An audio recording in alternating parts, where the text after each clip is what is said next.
One, two.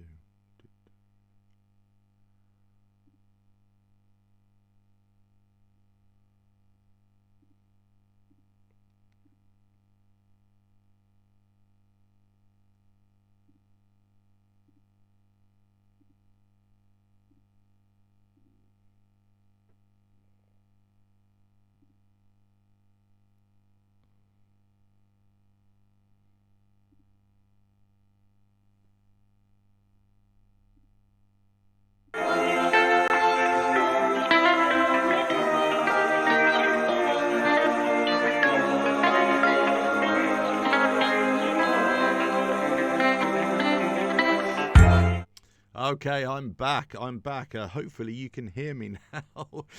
Technical issue. I don't know why the sound failed, but there we go. This is another radio podcasting here, Revelator Alpha, live reaction to what's going on. I'm going to be talking a little bit about sports, what I've been up to, biking news. Motorcycle sports, anything really. So let us know where you are. If you can hear me, I got the chat open. I can see what's going on there.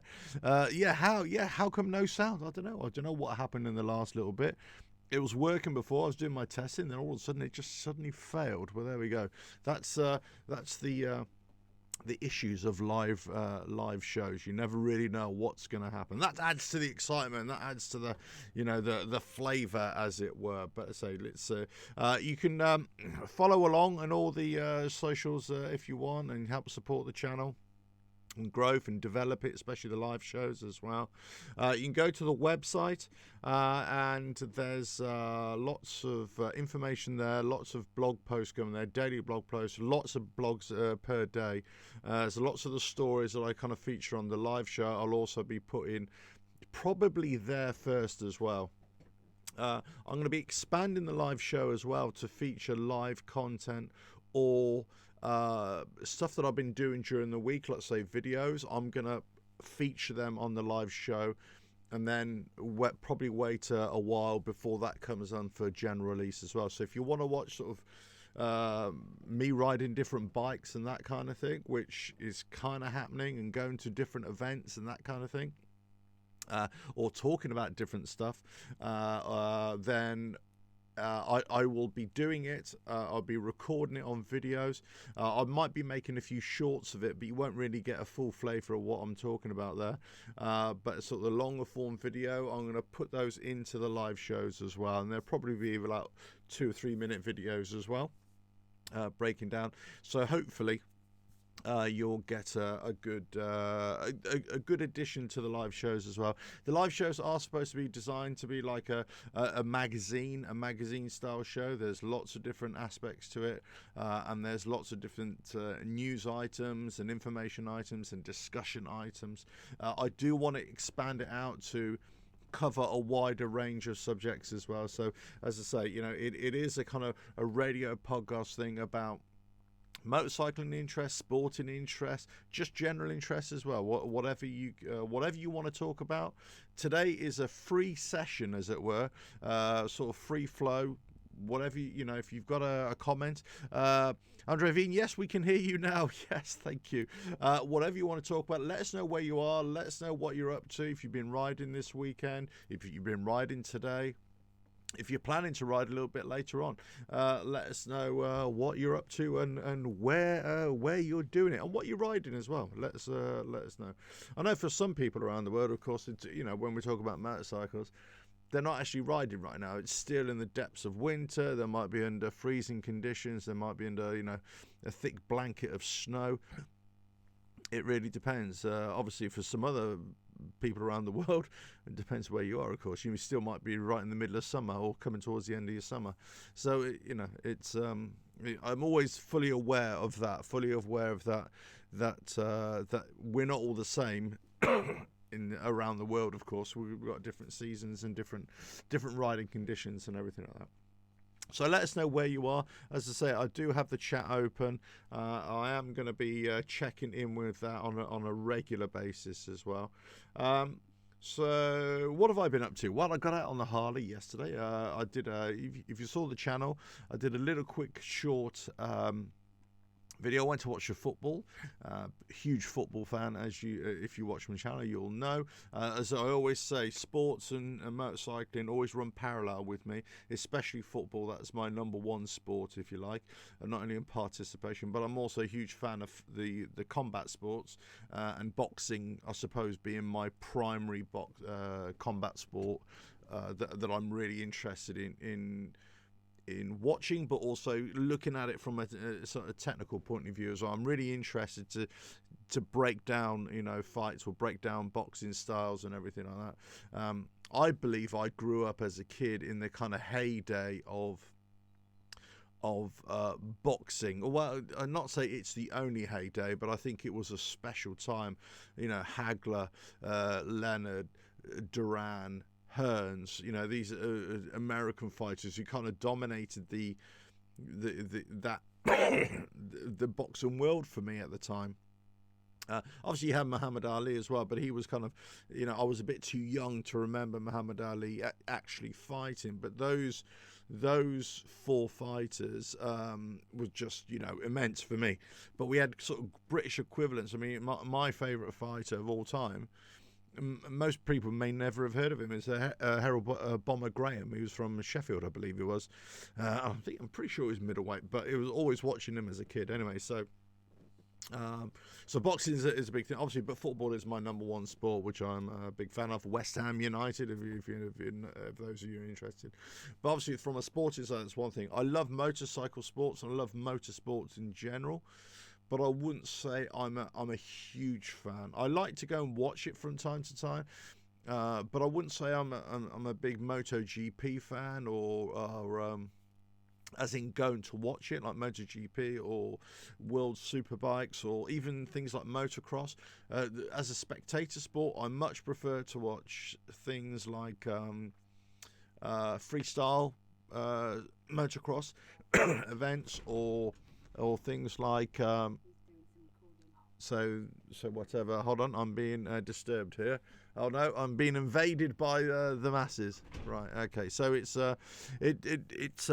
so I like freestyle motocross, that kind of thing. But if I was really to say as a spectator sport or motorsport, then it would be trials bike riding, and that's what I really like. Indoor trials bike riding. Tony Bow, which I've said before, I think he's probably the greatest sportsman of all time. Regardless of, because you just got to go by record. You can only say somebody's a GOAT if you're comparing people from different sports. When you put the medals on the table, as it were, and the medals on the table are basically, hey, guess what? He's got the greatest amount. So, I think he's just amazing player. I mean, motocross, I like motocross, but if I was to go to a track, then I'd probably go to British Superbikes. I'm really into that kind of thing. I used to go to a bit of racing years ago when I was a kid, a bit. And the problem with motorcycle racing on big circuit motorcycle racing is this for me, is that you don't get to see the action. You only get to see a small portion of the action. Whereas if you're watching it on TV, you get to see the whole track. You get to see them duking it out on different parts of the track. Whereas for me, going as a spectator sport, and I know I probably, people don't like me saying that from a motorcycle sports point of view, but it's a bit, that's the way I feel, just I don't get a good view of the whole thing. But there we go. So I'm just watching the football as we are here right now. So it's a Leeds against Man United. It's a 0-0 right now if you're into your football. But this is really interesting for me to watch. I don't support these two teams, of course, but Leeds are very close to where we are in the Premier League standings. We're not doing very well this season. Neither are they. And I'm hoping that they lose purely. Nothing against Leeds per se, but purely because we need to get more points than them, to avoid relegation at the end of the season. So I can't believe I'm saying that. I want Man United to win, but there we go. That's the way it is. But anyway, listen, there's a lot. I'm going to be discussing quite a few things here this week. As I say, if you go onto the website revelatoralf.com, you'll see that at the bottom of the where is it? At the bottom of the ticker here somewhere, revelatoralf.com, just coming up there right now. There's lots of blogs now. I've sort of restarted the blogs as individual blogs, not just the videos from the channel or the YouTube channel. These are purpose written blogs about motorcycle stuff or motorcycle related content as well. So if you're interested in that kind of stuff, yeah, definitely go there. Definitely go read those. As I say, the daily blogs are coming out, well, daily, and multiple blogs as well. And as I say, I find writing those a lot easier for me to do that, because I can do that whilst I'm on the road, or I can do that whilst I'm doing something else as well. I've got a quick 10 minutes somewhere. I hear a story and I can bash out a quick blog post. They're part information, part opinion. I suppose this is what all my videos about. They're part information, part opinion. But definitely, this is what this live show is about. It is part opinion, but it's part, part information as well. I mean, I've been looking at the wires this morning for motorcycling news content. Pardon me. Motorcycling news content. You can see I'm sort of busy away here. I've got another camera up there as well, so I just use that kind of for referencing, really. That will be this camera here. I can twist it around, and that's the camera I'm going to use for any workshop views or live views, which I do there as well. Yeah, I've been looking at some of the excuse me. Some of the motorcycle stories this today, and okay, it's a Sunday, so not a great deal will happen, and usually the stories will come out again on tomorrow, Monday and Tuesday on a global level, but there's a couple of interesting ones from the UK government in terms of the view on electric vehicles.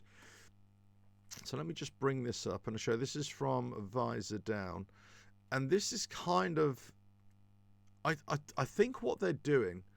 The background to this. Let me just put the website up for you as well, if I can just find it.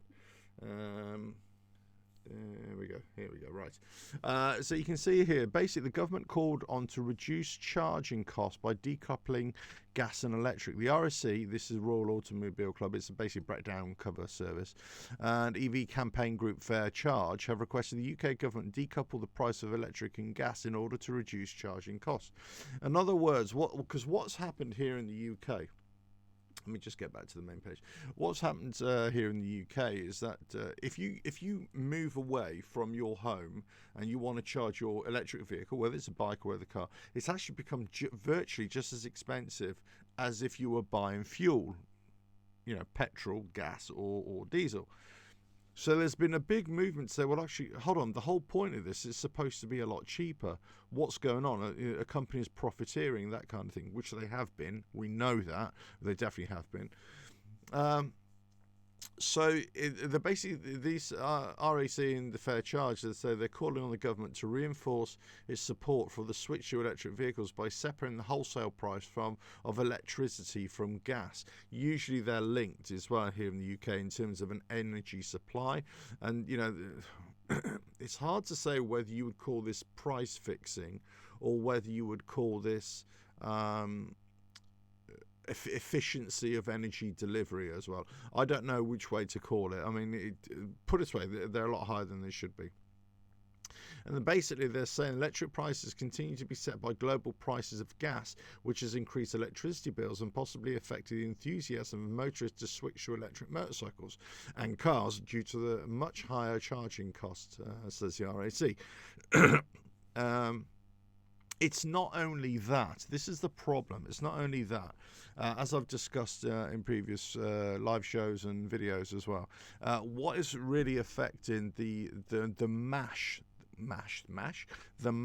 expansion into the EV motorcycle world or car world is that there has to be a huge investment into the infrastructure of the electric charging facilities, that kind of thing. So, and that's not a green solution. There's not a green solution where you can say, well, this is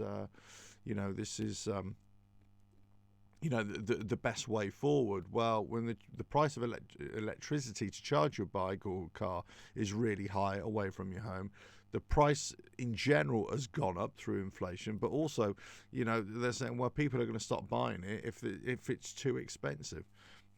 Regardless of what the governments want, they want to make everybody have. They want to have everybody to switch to electric vehicles by 2035 in terms of buying new vehicles. Where if the infrastructure isn't there and the price isn't there, well, people are either going to hold on to the old petrol vehicles or diesel vehicles, or they're just not going to want to buy. So the market will fall out of the electric vehicle market.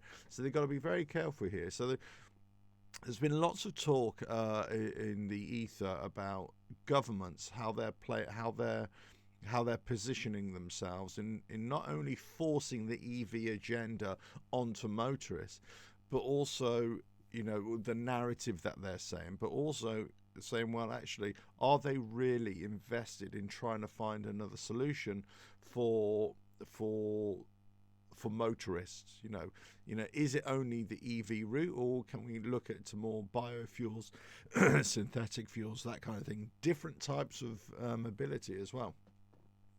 So they're basically, and one of the things they're saying is that, well, you've got to change the way you're delivering energy and what you're charging for it, because if you really want to promote electric vehicles, you've got to make sure that it's really, really cheap for people to use. So what's the point? From the government's point of view, they're saying, well, possibly just like they do with normal fuels, it's the tax that they generate from it. They're never going to be that interested, are they? But there we go. I'll tell you what we're going to do. Let me just pull out the chat overlay here so I can see what's going on here. For some reason, I can't seem to let me do that. How weird. I can't seem to find the chat. Oh, okay, never mind. Maybe because I've started the stream, it won't let me bring the chat out, but there we go. Let me just make sure that is all working. Okay, I can still see people in the chat there. Let me put this on studio mode as well. Let me just see there. Brilliant. Okay, so it's an interesting thing, when you talk about electric bikes, the future of electric bikes. Are people really going to be interested? Are people going to be able to afford it? Are they going to be able to see it as the best solution over petrol-driven or diesel-driven vehicles? But also about the future of electric vehicles, the future of different types of fuels. And the governments have a big part of this. Forget about, if we set aside the green argument for one thing, for one minute, what we've actually got to look at primarily is not the green argument, but what is the best system that benefits society as a whole, not just the green movement. So, because people who just believe in the green movement, they tend to ignore all the other factors, and that's the problem. And we've got to get governments to actually start looking at this. And this is just not UK government, this is just not European governments, this is governments all over the world, both local and national, to actually, cut away at all the chaff and actually start saying, how much does this cost in terms of dollars and cents and pounds and shekels, as it were, but also how much does it cost the environment? The total package. And once you've got the total package, then we'll have a much better idea of which is the best way to go forward. And the problem is, as we know, our governments themselves, they haven't been that engaged and invested in looking at the overall picture.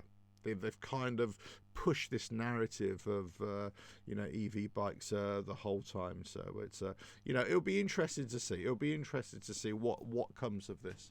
But anyway, so that was one of the stories that came out. I thought the problem with this is it's going to be an ongoing story. It's always going to be there. It's always going to be talked about, and the more as time goes by, it's going to be more acute. People are going to be talking about it. People are going to be asking questions a little bit more. Manufacturers are already starting to ask questions as well. So, it's an interesting, I think it's an interesting thing here. Watch your space. That's all I can say. Watch your space. And lots of people say, well, this doesn't affect me. And I suppose it depends how old you are as well. It really depends if this is really going to be anything that relates to you. Because it may not relate to you. Because you might be of a certain age, let's say my age, and you say, well, actually, I can hold out for another 20 or 30 years, on, petrol-driven vehicles, diesel-driven vehicles. Or if it gets too expensive on the fuel, I'll look at different fuels, I'll look at different additives, or I'll just reduce the amount of riding or driving that I'll use. I'll maybe using public transport a little bit more. But I won't switch to electric vehicles because I just don't want to, But if you're a younger person, you may think, well, okay, one, you may just buy into it and you might think, I'm going to get a cheaper form of mobility in terms of running costs. Okay.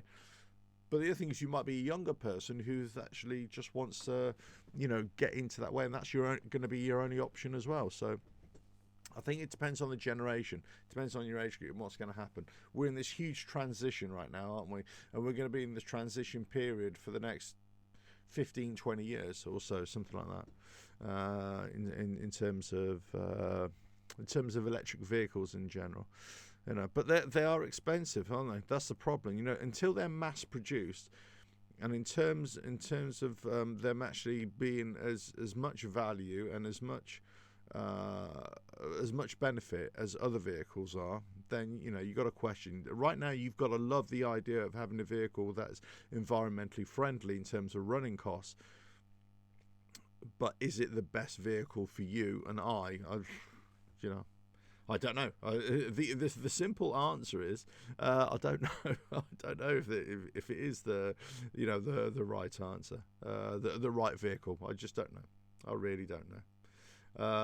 But there we go. Right. So this chat is still open. Hopefully you can hear me. Hopefully everything is all coming through all okay. And anyway, so Sunday is a bit of a funny one, isn't it? There aren't many stories. There aren't many brand new news items coming out as well. I mean, I've got this coming week. I've got. I'm out on a bit of a long ride tomorrow. I've got to go and do a bit of business. You know what I mean? Do a bit of business somewhere. So I'm gonna pop on the bike and get out there and do it. Yes, so where are we? Yesterday, I did a little short video. I went to watch a football, my team, West Ham, and at the London Stadium. We're playing Chelsea. But basically, what I did, I got on my bike. And it's only me. I usually take my son with me. So this time I just rode my bike to the station, free parking, parked outside, locked everything up, hopped on the train, went across London, got to the game, had a bit of pie and mash beforehand.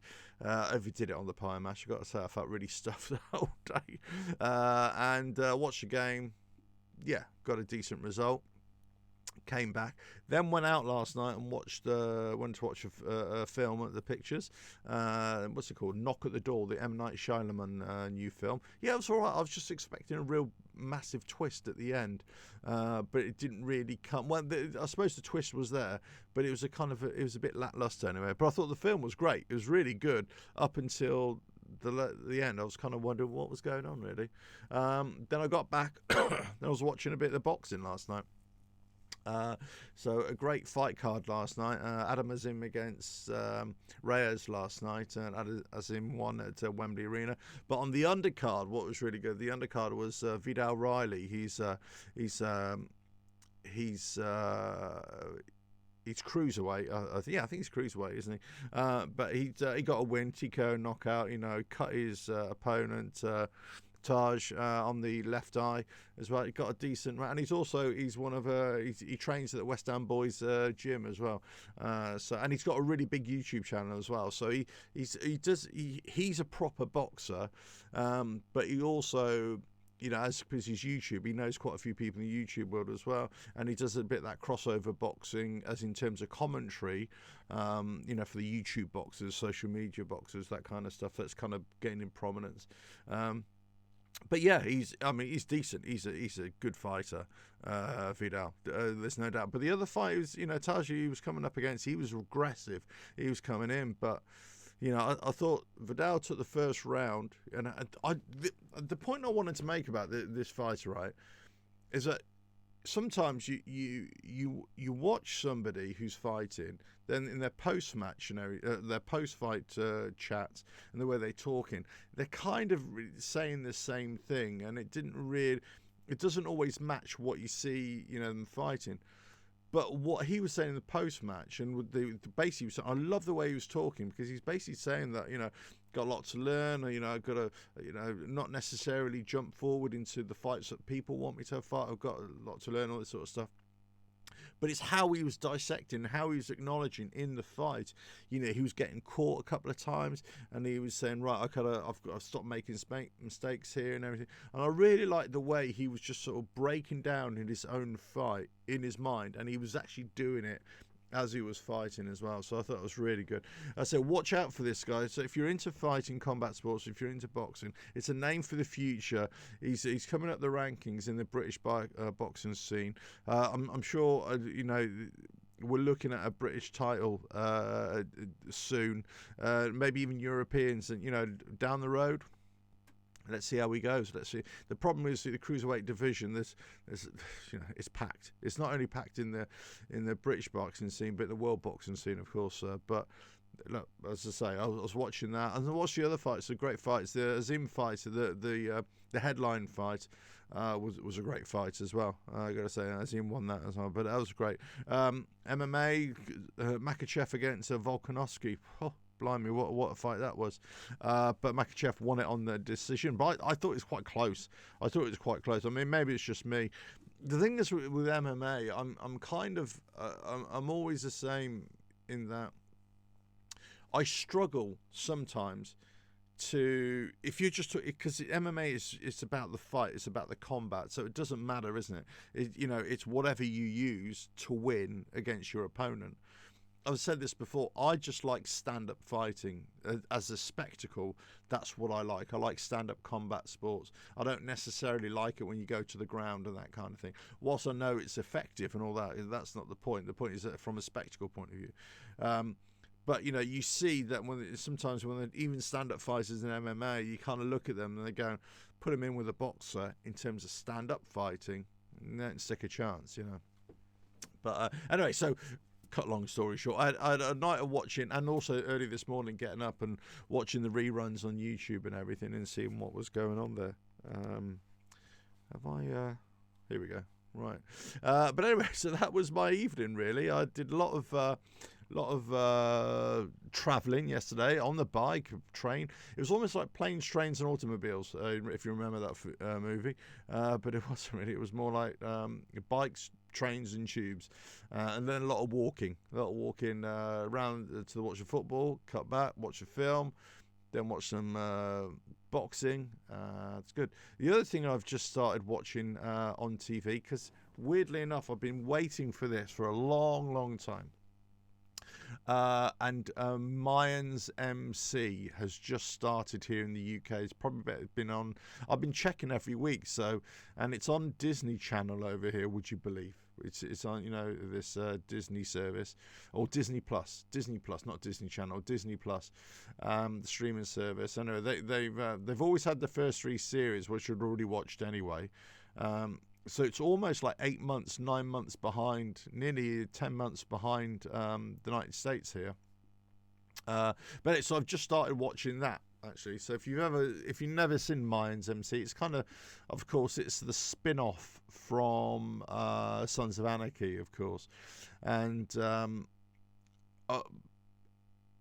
I really like Sons of Anarchy in terms of just, it's a yarn, and I never took it seriously. Of course, you can't take anything like that seriously in terms of realistic portrayal, because you've got guns shooting around all over the place. And whilst there is a lot of that in this one, it just seems to be, I prefer this Mayans MC to Sons of Anarchy. I think the characters are just more rounded, and I think the story and the backdrop of where it's based is kind of more, because it's border towns, with Mexico, and it does seem as if there's more realism there. I was very critical of the first two. I think the first two series, the leading music was completely out of place. Now they've changed the music. I know it's a very small thing, but they've changed the music, and it's much more in keeping with what that club should be. But I thought it was really interesting. I thought it was, and so I'm about 4 episodes into series 4. So don't tell me what's happening. But I'll be watching a bit more of that later on. What's happening here in the football? Man United against Leeds. It's still 0-0. I really need Man United to win here. Okay, but there we go. This is a problem, isn't it? When you're the problem is Leeds are playing a lot better than Man United right now. They're on top, but it's always a bad sign when you're hoping that any team around you is going to do you a favour, which they're not, are they? They're not going to do you a favour because they're only going to be interested in working in their own interest, that kind of thing. But there we go. Right, so let me just have a look at a few more stories here. But anyway, that's kind of what I've been up to this weekend, but watching sports, watching a bit of TV, do my own little chores, getting out on the bike. I was in the Breaking Bad camp earlier on, checking out a few things there as well. So, yeah, not an easy weekend so far. I've got a couple more days around here before I go back to work. As I say, I'm out on the bike tomorrow. I've got another meeting on Tuesday as well. So I'm kind of here, there, and everywhere for the next few days. But there we go. Right, so let's have a look at some more stories there. Not excuse me. What's this Biker Fest? Biker Fest International. What's this from? Don't think I've heard this. The dates for the 2023 Biker Fest International Motor Show have been announced. Okay, this is the bike. Let me just show you this story here. This is from Visordown. The Biker Fest is from the 18th to the 21st of May in Lignano Sabbiadoro. Where is it? In northeast Italy. Oh, okay. So this is because isn't the Venice motorcycle show happening at the end of this month or early next month? So this is obviously another motorcycle show. I wonder if it's part indoor, part outdoor here. As it's become tradition for this event, it's still hosted in the seaside city of Lignano Sabbiadoro, northeast of Italy. The event is considered a pioneer of its custom motorcycle show culture in Italy, as well as yes, I remember this now. There's a couple of big bike builders featured their bikes a couple of years ago as well. And obviously, Italy has got quite a thriving, not only club scene, but also a custom bike building scene for years. This is not just a recent thing. This is going for years. But there we go. So there. So there's not a great deal on the wires right now. So there's here's another story about. I've already covered this as well. This is why I'm skipping it over. But basically, Ducati is really pushing onto the electric bikes. They're providing the bikes for the electric motorcycle racing series. They're also releasing bikes as well in the future, electric bikes as well. So they're heavily involved in the future of electric sports bikes as well. And that you've got startup companies like Damon, who've got like a Hyper, I think it's called a Hyper Fighter or something like that. Really high powered motorcycles, electric motorcycles. Obviously, huge amount of money for those. But again, just like any electric motorcycle manufacturer, startup motorcycle manufacturer, it's down to how big is the company behind it to bring those motorcycles to the mass market. And whilst they're not going to be mass market sales in terms of these high performance electric bikes, as a company like Ducati is going to have a much better chance. Of bringing those to market than or generating sales than the than these other markets. I mean, I talked about this in terms of Livewire and Harley Davidson. I said, watch out, because they're struggling with that Livewire company a lot. I mean, a hell of a lot.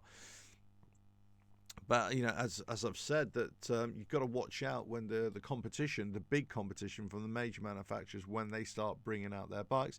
And that's what they're starting to do now this year and next year. There's planned bikes. Kawasaki obviously just brought those out as well. How will that impact the sales? And guess what? Livewire, as I said the other day, they were supposed to bring out their second bike, the Livewire S2 Del Mar. They've had to put that back with all the problems that's causing as well. So, when you're talking about electric motorcycle market, it will thrive for the cheap, inexpensive motorcycles, the short commuter bikes. And I can see those being mass sellers.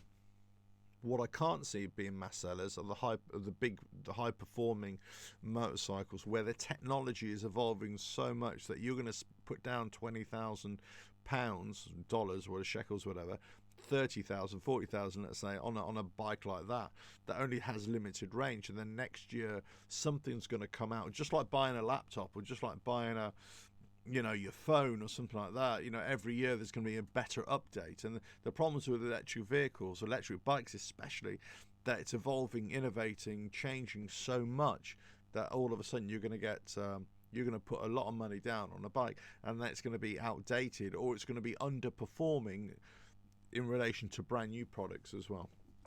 And I suppose that's always been the case, isn't it, in terms of buying different products, buy a new product, and then all of a sudden it's not as it's kind of outdated, quite quickly there.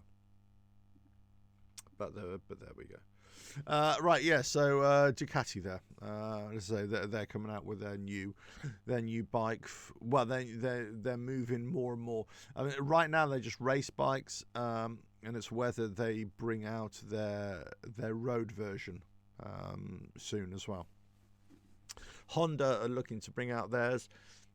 Kawasaki are bringing out their mid-size, their mid-range electric bikes as well. Yamaha are doing the same.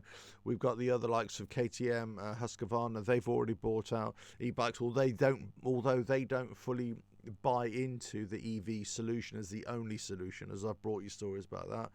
You've got other manufacturers, let's say from India as well, but also from China. So they are all looking at that, and they're all bringing these bikes. And this is, I'll keep on saying it, is that, the electric motorcycles that have already come to market from the startup companies, from the new companies, the electric motorcycle companies, those are the ones that they're going to have the big challenge now, because they're the ones that the big players are going to come into the market, and it's whether... you think, a big company's going to come in and say, right, well, we're going to produce this size motorcycle, a small bike, and we're going to sell it in massive, numbers, huge numbers all around the world. I mean, which one are you going to buy, really?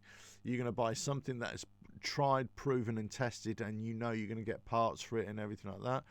Or you're going to buy it off a startup company that you don't really know if it's going to be here in 5 years' time, So, and that's the problem, isn't it? I would not have been surprised. I think I said this in a show a couple of weeks ago. I can't remember if I said it, but I've got a strong feeling that companies, like the major companies, will buy up the small electric bike companies, or those electric bike companies might go bust, and the large companies will buy or swoop in and buy the intellectual property rights and all that sort of stuff. I can see that kind of happening. I can see that they're either going to be bought out, they're going to be bought into the big company, or they're going to just go bankrupt, and the big company is just going to come in, like vultures, pick away at the flesh, that kind of thing. But there we go. Right, let's have a look here. Right, is any more chat there? Let me see what's happening in the chat there as well. Good. GM13, hey, more of a Quadrophenia guy myself. Yeah, a great bike. I mean, actually, Quadrophenia, there's been a whole series of scooter films recently, the last sort of 3 or 4 years. Excuse me, 3 or 4 years, and they've you can get a lot of those. Some are on Netflix, I think, but a lot of those are on Amazon Prime as well.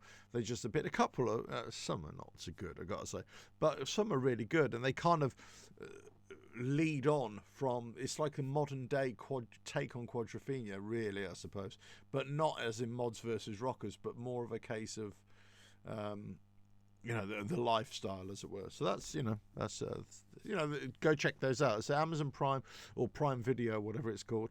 They've got videos like that, or they've got films like that.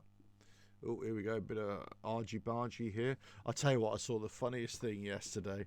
Oh, crikey. So I've just said there's a bit of fighting, almost tussling going on the football I'm watching here. I was at the football yesterday, and outside a couple of fans got into a bit of a scrap. I didn't see it myself. I saw it afterwards, on videos as well. But if you go onto Twitter, you can see it. There's usually this young lads posturing, come on, and all that sort of stuff. I know this one lad, this Chelsea fan. Oh dear, what an idiot. He suddenly, got into the mix. He wanted to, start giving it all this, and I don't know what he was doing with his arms. I think he was like, come on in, like that. And then all of a sudden, this kid just went and walloped him and completely knocked him out. And it's just like, well, you're not talking now, are you? Bloody hell, it was just really, to look at it, the more you see it, it's just like you're acting like an idiot and somebody's punched your lights out. But there we go. I don't know what's going to happen to the kid, whether the police are going to get involved or anything. I don't know. No idea how. The problem is, if it would happened away from people or the stadium, I'd say you definitely would get away with it. But because it's happened near the stadium, and I think they might class it as a football incident, then they may take that further. I don't know. I don't know how that works these days in terms of football hooliganism and everything. Because what's happening in this country is that hooliganism is still there and firms are still there, but the problem is that they've been very wise to take it away from the stadium so that they don't get football banning orders. Occasionally it still happens, and sometimes every now and again some fans will kick off in a stadium and they'll immediately get football banning orders, and they won't be able to go to all the clubs themselves, will ban them for life. And I mean for life. That's it. You're never going to go and watch a football game again. You're banned for life. And that's why they tend to do that. They tend to keep it away from the stadium as well. But every now and again it can happen as well, of course. But there we go. So that was that was the funniest thing. I just thought not so much that I thought that the guy. I'm happy to see anybody have a fight or anything. I'm not. I think street violence is just wrong. But I think sometimes somebody deserves it. Do you know what I mean? Somebody deserved a slap, and guess what? I think he deserved a slap, really. And regardless of what he did, you go up to a group of people, and rival fans, let's say, start giving it all that. Well, what do you think? What do you expect was going to happen? What did you expect was going to happen? But anyway, the funny thing was that obviously he was spiked, he was knocked completely out. But then later, so I thought, because he was motionless on the ground, and this is the video, so you can go on Twitter feed and you can see it now. But I thought, crikey, has he hit his head as he's gone down? Because if he's hit his head and that's it, you could have some. The problem is what people don't understand is that whilst the head is very, very strong in taking impacts and everything like that, don't be fooled by what some fighters and professional fighters say, because guess what? Us in the real world of dealing with incidents, accidents, emergencies, that kind of thing, and injuries and that sort of stuff, know that whilst there is head, actually any slight little thing can happen to your head. And, not only can you get brain damage, or you can wreck a few brain cells as well, but you could have permanent damage or death quite easily. And one of the common things when people have brain damage or they die, it's not necessarily from the punch that they receive on a street fight. You see, it's actually if they fall over or they get knocked out, they fall over and they hit their head. When they're falling down, they hit their head, and I thought that's what happened to this kid. He basically hit his head as he went down. I thought, oh crikey, is he? Because he was motionless, and they rolled him over straight away. These medics, I don't know, I don't even think they were medics. I think they were just security guards, but they just picked him up or rolled him over on his side. But what was happened was obviously he did recover straight because they saw him in a wheelchair. They were pushing him around later, and he's obviously feeling a bit dazed and confused and a bit sheepish about himself. But there we go. Hey, listen, these things happen. I'm not saying it's right or wrong, but don't be such a melon. You're going out and just confronting a bunch of rival fans. You're going to get yourself in trouble, aren't you? It's just the way it is. I mean. I'm not the person who's going to go around and start, causing trouble, whatever. Because at some point, somebody's going to not take too kindly, and they're going to take a swing at you, aren't they? It's as simple as that. Now, you got to either be ready for it or not. And if you're not ready for it, well, guess what? That's what happens. But it's quite comical the way it happened. And whilst I shouldn't laugh, it's comical the way it happened. I don't condone violence. I always make this point. Personally, I like combat sports, but for me, it's definitely in the gym. In the ring. That's it. You don't. I'm not into that kind of thing at all. Especially around sporting events, but I have to admit it was quite comical. It's giving it all big bollocks, and then all of a sudden he gets taken out, and I think that's quite funny, really. But there we go. You won't be doing that again in a hurry, that's true. And neither will his mates, because all his mates were all a bit sheepish afterwards as well. I don't think they're expecting, because a lot of the time, a lot of it is front, a lot of it is posturing, isn't it? A lot of it, yeah, come on, and then it all sort of fizzles away, especially around the ground, because as I say, they don't usually do this stuff around a football stadium anymore because of football ban orders and the CCTV and cameras everywhere. Let alone people filming it with their phones as well. So, people do it and they post it straight away, don't they? So if you want anonymity, well, forget it. You ain't going to get it as well. So the only way you're going to have anonymity is everybody, in an area, they take it somewhere secluded, somewhere private. And this is what they do now. They have done for years and years. They take it into some remote area, into an old warehouse or into a forest somewhere, and then two sets of hooligans will, bash it out with each other. But the problem is, people these days, they like to film everything, don't they? So the problem, if you want to do this sort of stuff and try and get away with it, the chances are you're not going to get away with it.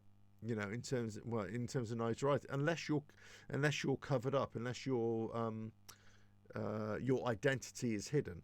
That's the only way to do it. And that's why a lot of these people are kind of wearing hats and everything. They're trying to disguise themselves, scars around the face and everything. In terms of football hooliganism as well. The masks, the whole masking from the COVID was like a blessing in disguise for lots of these kids. Because now they can just say, "Oh yeah, I'm still wearing all that sort of stuff." So there was a movement over here in the UK. This is pre-COVID. Like you went to pay for fuel in a petrol station, gas station. They want to make you remove your helmet. You have to always show your face. But then all that kind of went out the window. They'd be interested to see for COVID, because obviously people had to keep themselves covered up. So there's always the argument. I said, no, I'm keeping myself covered up. You can't tell me. The problem is, as we kind of identified straight away during that COVID period, well, you say, well, everybody's covered up now. So if you're a bank robber, you can just go into a bank and say, yeah, I'm just covering up for COVID. Then all of a sudden you pull out interestingly, there was a bank robbery just down my way here, my local bank, or a bank that's local to me, they tried to rob it about 2 or 3 weeks ago. Doesn't happen in my part of the world, No, we don't have bank robberies where I am, but they try to. They're all masked up and everything like that, So the police caught them afterwards. Obviously, they didn't have a successful getaway. Let's put it that way. But there we go. Right, what's happening in the football? Still 0-0 here. 67 minutes. Still 67 minutes. Sorry, I'm still suffering with this cough. It's just something that just won't go away. which is really weird. I'm just looking at a few other stories here. There's a Harley Davidson here that sells for nearly $1 million. $1 million. Wow. This is from the nationalnews.com. I've got a where is this from? Is this from? Well, let me just show you this. This is from UAE. That's right, UAE, United Arab Emirates. I believe this publication is from, but it's obviously from. Well, no, sorry. This is the magazine, the nationalnews.com. This lifestyle is from UAE, and it's an English-speaking magazine. However, I think they've taken this news from the Associated Press. A rare Harley-Davidson motorcycle built in 1908 has become the most expensive one ever sold at auction, according to data compiled by the website that tracks vintage bike sales. Right, the Harley-Davidson strap tank was recorded on Vintagent.com as being sold for $935,000 after auction fees last month at the Macomb auction in Las Vegas. Milwaukee Journal Sentinel reported. The Macomb, yeah, that's a huge sales, isn't it? It's believed to be one of 12 such models in the world. The 1907 strap tank sold for $715,000 after fees, but didn't go for much as the record-setting 1908 strap tank because it was never restored. Okay, which one wasn't restored? Okay. Wow. Okay, so this is just a model of it. Let's see if they got an actual picture of it. No, they haven't. Okay, nearly $1 million. I wonder, that's not the most expensive bike, though, is it? The most expensive bike, I think, is... What's the most expensive motorcycle ever to have been sold? Let's have a look here. Let me see if I can Google it. Most expensive motorcycle ever sold at auction, because it's going to be an old classic one, isn't it? Okay, so they're saying, yeah, this strap tank is the most expensive Harley Davidson, but okay, so this Harley just became the most expensive bike ever sold.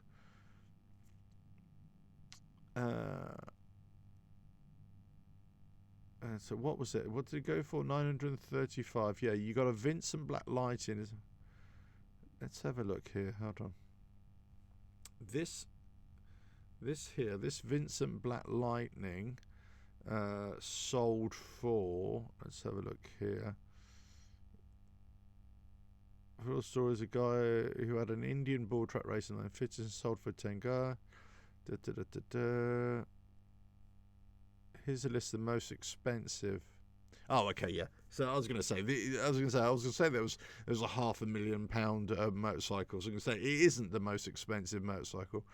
So Flying Merkle here, board tracker racer, 423,000 and change $1,000.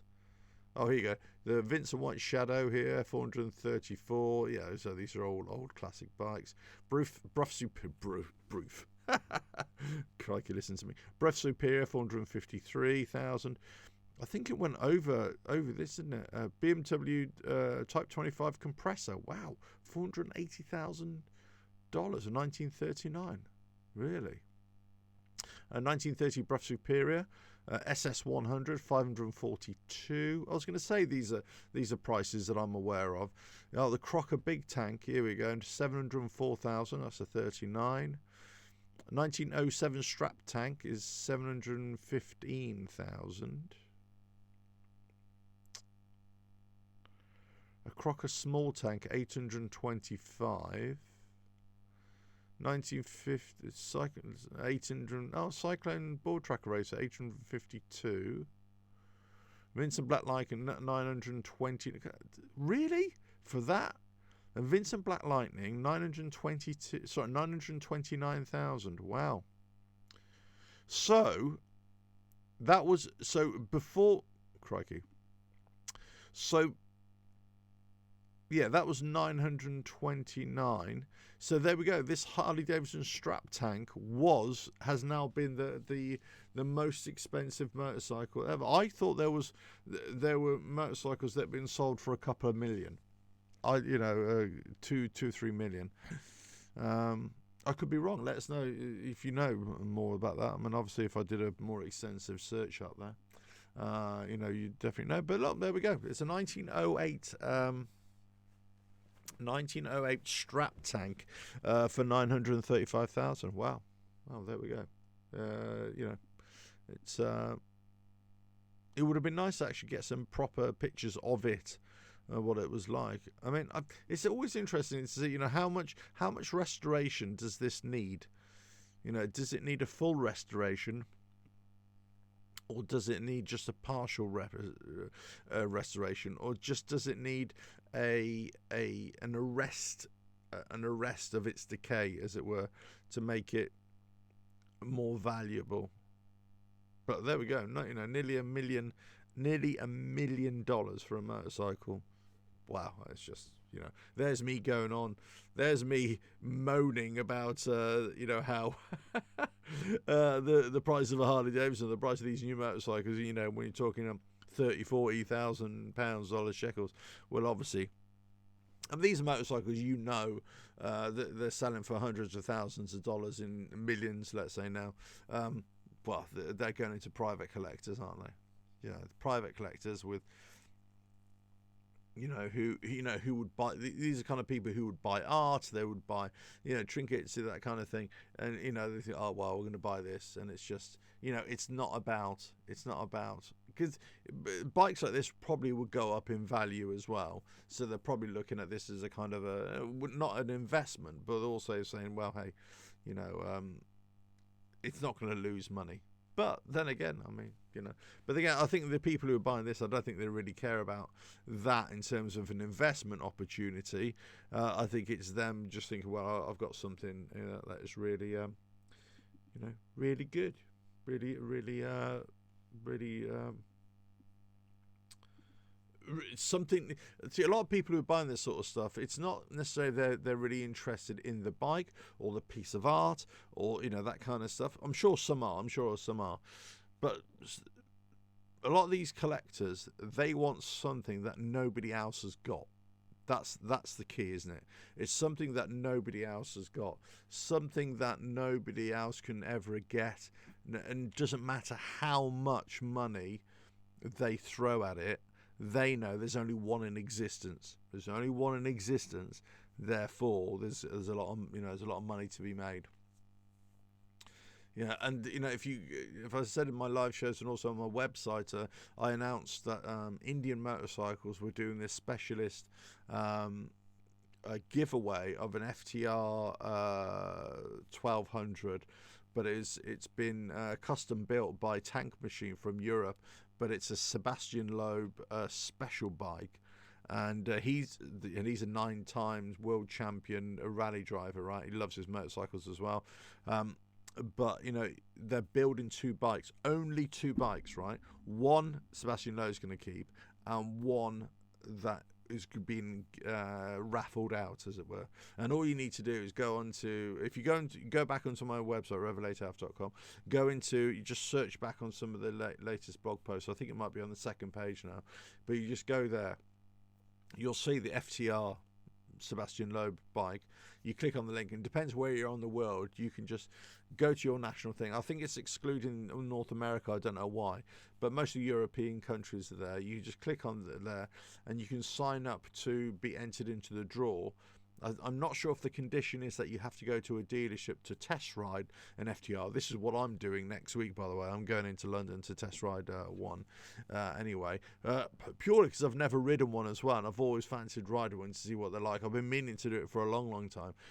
But also, if it gives me a chance to get something like that. Now, how much is that going to be worth in years to come? I don't know. I actually don't know, because it'd be a custom bike, so it's going to have the value of it anyway. But because it's a custom bike and it's attached with 9-time world champion who's going to be in a Hall of Fame as well. That's going to add value to that as well in certain people's eyes. So it'd be very interesting to see how that works as well. Right, let me have a look at a couple of other stories here. Did anybody see this one here? This is the Czech. I think I talked about it in the. That's not a very good story there. Hold on. The Praga. I think I talked about this the other day. Let me just. Where are you? Come on. Here we go. This one. This is the Praga. There we go. Let me just show you here. This is the Praga ZS800. This is from a company in the Czech Republic who build high-performance bikes or sort of cars, and they produce this bike. This is an old company. They're only sold in small numbers. But anyway, they're going to produce this bike in limited numbers as well. We'll produce just 28 of this bike. And they're the team, the same engineering team behind the Praga Bohema hypercar.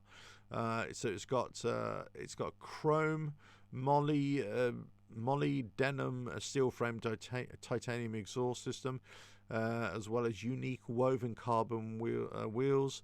It weighs 142 kilos dry, 158 kilos wet, with its air-cooled 773cc 4-stroke parallel twin engine. Oh, Man United have just scored. That's good for me. There we go.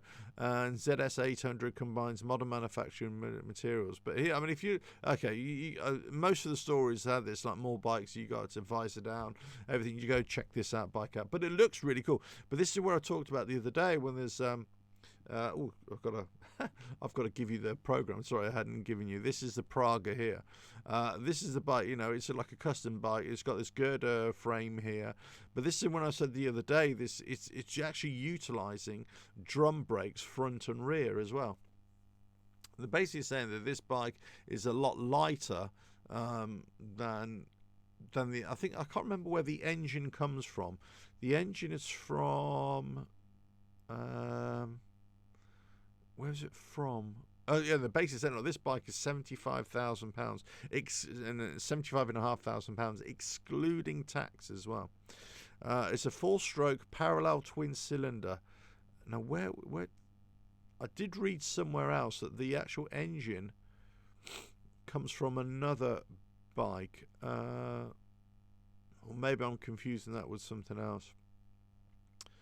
It's a 773cc exhaustless titanium alloy, 5-speed gearbox, 50 horsepower, 65 newton meters. But they're basically saying that is offset by the weight of it. And they're saying like the balance and the handling of this thing, it's really good. No, it's gone. There was actually there's something else, maybe in another report I read, that the engine is actually being used by something else as well. Let's have a look if it's still there. Gosh, it doesn't say. It doesn't say. But anyway, that's that Praga bike, which it looks pretty good. That's the original 500 next to it. Obviously, this is the modern version just to the left here as well. I mean, it looks nice. I mean, it's certainly not really for me, but and it's certainly not that price. But it definitely looks. I mean, it looks the part. Let me just bring this back down here. Yeah, that headlamp just seemed to be perched up there, doesn't it?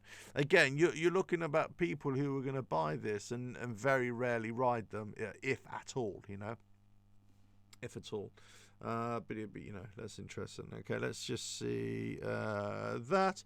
Okay, but I say very few bikes here on the. It's a Sunday news, so you watch out for the next couple of days or this week, and some big announcements I think coming up as well. I've got a couple of press releases. Are they pre-press releases? I got a couple of emails on Friday from companies saying, watch out for next week. There's going to be a big announcement and everything like that. We'll see.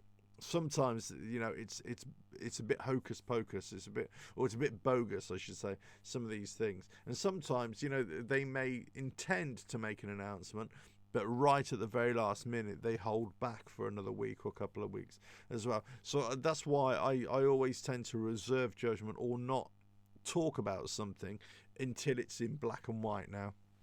So also I can share it with you as well, because in the past, there's no doubt that I brought loads and loads of stories about Harley Davidson and other products as well. And obviously, if you've been watching my channel, I would get a lot of criticism from some of you guys out there as well, who are saying, well, where is this information? Where's this stories? And the problem is that at the time, I kind of repeat myself here, at the time, I just didn't think that I needed to tell anybody prove where I was getting the stories from. So now, and this is one of the reasons why I started the live show as well, so I could show in real time where the stories are, or a discussion piece, and I could just in long form expand it out into a discussion and try and say, well, okay, this is the reason why I think this could happen because of this factor, and so on and so forth. And you start piecing it together like a jigsaw to get a full picture of what's going on. But in terms of the actual stories, then I can say, well, actually, I'm looking at the global press here, not just at your, at the story that you would readily find in your favorite magazine, your favorite website. I'm looking at a global picture here, and they're coming out with different stories. Oh, Man United just scored another goal here, 2-0 up. I think it's Garnacho as well, so there we go. Rashford's got the first one, so there we go. They're on their way to a victory. Another 6 minutes to go. Well, good for West Ham, that is. Not good for Leeds, of course. Good for Man United, but not good for West Ham, which is a bit of a poor show. Goes on the left-hand side, cuts in. Nice goal. He's in the box. Yeah, good. Right, so let's have a look here. I know, what have I done? There we go. Any more stories here? No. Let me just have a look there. Right.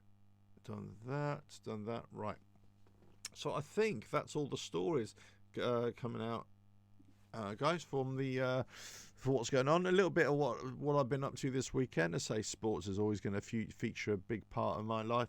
Motorcycling, yes, and football, of course, and boxing and stuff like that. So I'm on, in these shows, especially on the free-for-all show, especially when there isn't a lead story. Yeah, it's going to be a bit of a story about anything, really. Story about whatever's been going on. And as I say, I was going to do another show tonight.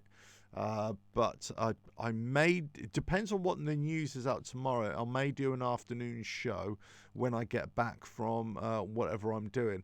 I'm hoping to be back by about 2-3 o'clock. So I'll see how I go with the news and everything. And the same on Tuesday. I should be back by about 1 o'clock, 2 o'clock on Tuesday as well from my meeting. So I'll see how that goes and see how it is. I'm not, obviously live shows, I want people to be watching it. I also want people to be interacting as well. But I also acknowledge that actually I can make these shows and people can just watch them later and comment on them later as well. So, I'm not so concerned if people are tuning in real time. But as long as you're watching and enjoying the content as well, that's the most important thing. I will be making smaller videos as well. I'll always be making that, but I am focusing on the live shows right now. I'm focusing on some shorts as well, but definitely one of my big focuses right now is the website, developing the website and making sure that can bring you new news, new stories, or expanded stories or opinions about stories that I'm reading as well. So there's, there will be more coming out very, very soon on the channel. There will be more coming out on the YouTube channel in terms of shorts, in terms of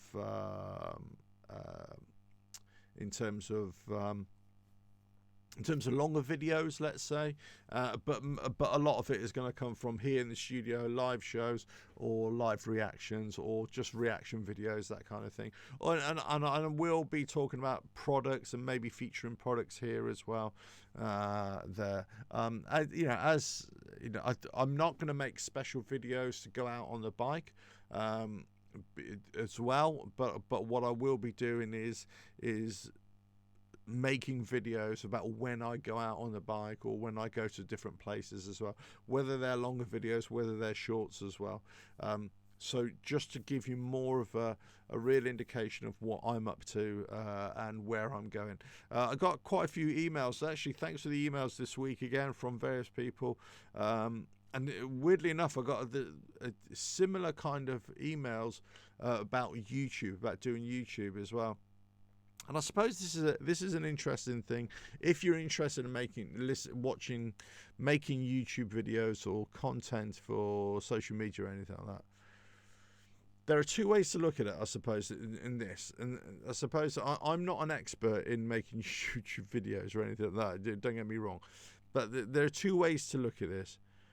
You can become very successful at you can grow a channel quite quickly, or I suppose in some regards, or you can get by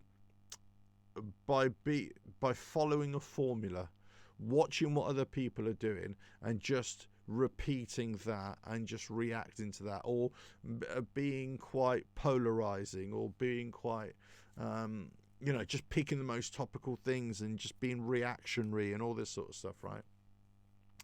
You can do that, but it depends. But the second part of it is this. It's what kind of a channel do you want to be? What kind of a website do you want? What kind of videos you want to make? And, do you want to make the stuff that you find interesting, or are you just trying to grow a YouTube channel just to get bigger? The problem with that is if you just do that, then you could easily burn out. You could easily burn out later on. So it really depends. But so there is a way of definitely just doing this kind of stuff and growing. But for me, my mind, I just want to do this stuff that I really like doing, and also I find interesting. And that changes, that evolves all the time. There's different times I want to do certain content, other times I want to do other types of content.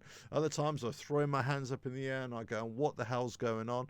I don't know what I'm doing. And other times I get really frustrated with myself, or frustrated with the whole thing about making videos as well.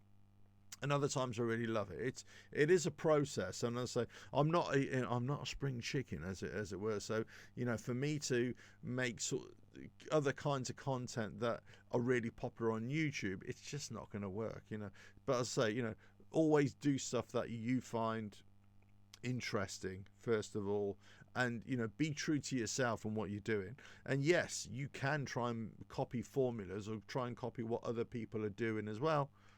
But it may or may not work for you.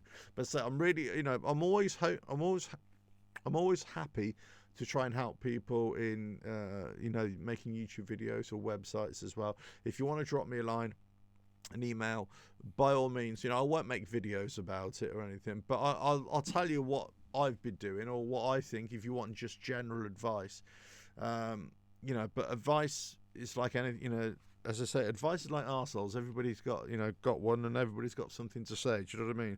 I can only tell you from what's worked for me, what hasn't worked for me.